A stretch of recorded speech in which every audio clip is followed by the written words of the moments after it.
मोठी reaction sir खाली लिहायचं. इज हिटेड बघा काय आहे propanoic acid okay CH3CH2C double bond OOH plus ammonia is called as ammonia.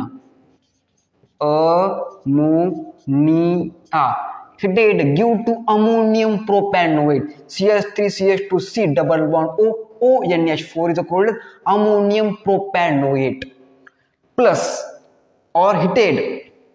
आपण सर कशा प्रकारे असले होता इज का असं लिहायचं तर असले बघा is heated.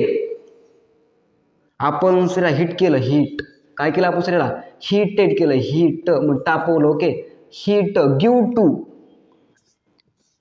CH3 CH2 CONH2 कोणतं केमिकल मिळलं इथं CH3 CH2 CONH2 is called as a